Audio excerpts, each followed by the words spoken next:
Oh, that's right. I do a show on this, don't I? Well, welcome back everyone. I know it's been a while since we had our last show, but I think it's about time that we talk about our bowl games coming up. We're going to have a complete rundown of the BCS games, as well as our hometown heroes who've both made some major bowl games. So let's go ahead and get into hometown heroes, talk about how South Carolina and Clemson will fare in their bowl games. We'll start off with the Chick-fil-A Bowl. Clemson will take on the LSU Tigers in the Georgia Dome in Atlanta. Look, here's what it boils down to. LSU is a team that is built to beat Clemson. LSU is able to run the ball effectively. They'll be able to keep Clemson's high-powered offense off the field.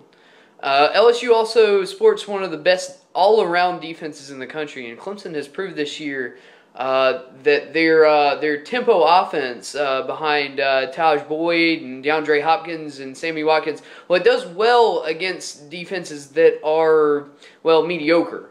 Against the tougher defenses in the country, they've proven to have a lot of problems, and they're going to definitely run into the buzzsaw with the LSU defense.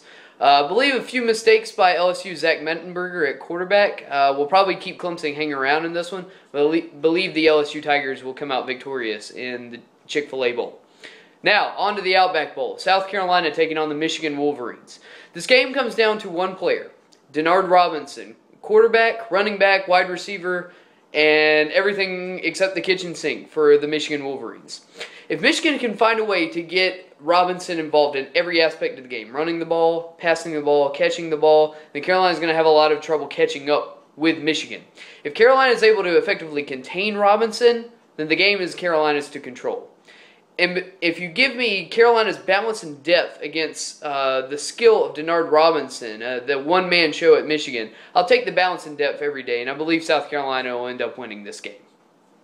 Okay, next we're going to get into our 5 BCS bowl game matchups. We're going to start with the Rose Bowl, the granddaddy of them all, with the Wisconsin Badgers taking on the Stanford Cardinal.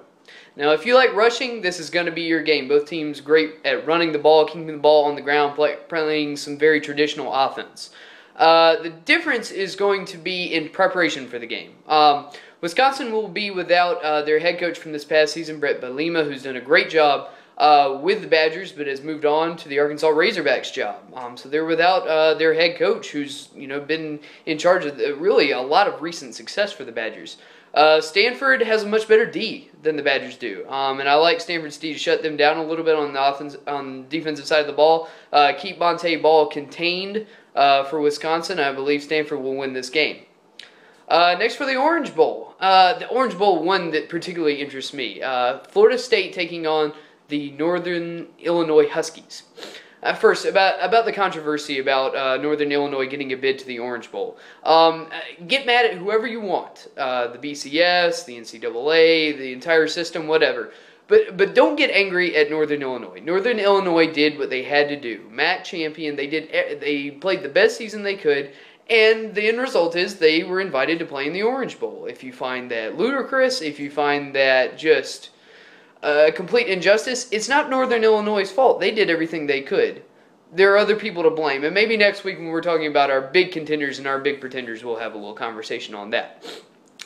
Here's also why I would tell you not to get too outraged at the matchup. I believe Northern Illinois is going to win this game. First of all, Florida State is showing signs of apathy in their approach toward this game. I don't believe their fans have bought even a third of their ticket allotment for this game, so there's not even going to be a lot of Seminoles in the Orange Bowl, in Miami, just a few hours away from their home stadium.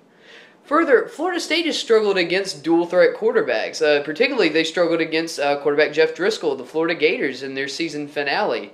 And Jordan Lynch, a dual-threat quarterback from Northern Illinois, is really a better quarterback skill-wise than Jeff Driscoll. I like Northern Illinois much as I liked Boise State in the 2007 Fiesta Bowl against the Oklahoma Sooners. No one gave Boise State much of a shot in that one, but a few trick plays and a couple of lucky breaks, and Boise State pulls off one of the biggest upsets in BCS history. And I believe Northern Illinois is going to repeat history in the Orange Bowl. Now for the Sugar Bowl, we're going to watch the Florida Gators take on the Louisville Cardinals. I'll make you 2 guarantees for this game. First of all, Florida will prove the SEC advantage, which is winning on both lines of play, the offensive line and the defensive line. I believe that's why Florida will end up winning this game, is their superb play on both the offensive and defensive lines. But Louisville is going to prove that they belong in the BCS and that they belong in this game. I just like everything Louisville is doing under head coach Charlie Strong. Love their quarterback, Teddy Bridgewater. He's a tough guy, real efficient, big play-making quarterback. I believe Louisville is going to give Florida everything they want in this game and more, but I believe the Gators will end up pulling out a close one. For the Fiesta Bowl, Oregon taking on Kansas State. Don't be fooled by both of these teams being number one at some point in this season. This is a more lopsided matchup than you think. I believe Oregon will win this game convincingly. I believe Oregon's offense is going to score early and often on a K-State defense that is just playing worse and worse as the season gets on. Really got revealed in that blowout by Baylor. And you know, the Ducks defense really underrated. You know, everyone talks about the quick running game, the high scoring offense of the Oregon Ducks. Their defense really hasn't gotten a lot of the credit they deserved for playing as well as they have. And I believe the Oregon defense is going to be able to keep quarterback Colin Klein at bay from Kansas State. And I believe Oregon is just going to cruise to an easy victory in this one. Now, for the big game, everybody is waiting to see the BCS Championship. The Notre Dame Fighting Irish back in the national championship hunt against the Alabama Crimson Tide. It's a matchup that has more tradition and more history behind it than we have time to speak of here. Really cool matchup. You know, with all the hype right now around hurry-up offenses, the spread offenses, the tempo, and everything like that, you just got to look at the two teams in the national championship this year. They both do the same things. They no tempo, no spread offense, no hurry up or anything like that. They run the ball and they play great defense. They win with their offensive lines and their defensive lines playing the best football imaginable. It's old school football. Maybe what some people would call old man football. But hey, it still works. Both these teams prove it still works. The difference in this game is going to be quarterback play. Simply put, A.J. McCarron, quarterback for the Alabama Crimson Tide, is a better quarterback than Everett Golston, quarterback for the Notre Dame Fighting Irish. With a decent passing attack and a great running game, Bama will be able to find some offense, some balance on offense, that is, against a great Notre Dame defense. I believe they'll be able to just simply outscore, to borrow some John Madden logic, outscore the Fighting Irish.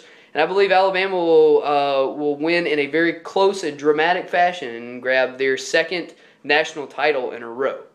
Well, that's all the time we have here. I want to wish everybody a happy new year. I hope you had a wonderful Christmas, and I hope 2013 will be even better than 2012. Thanks for tuning in.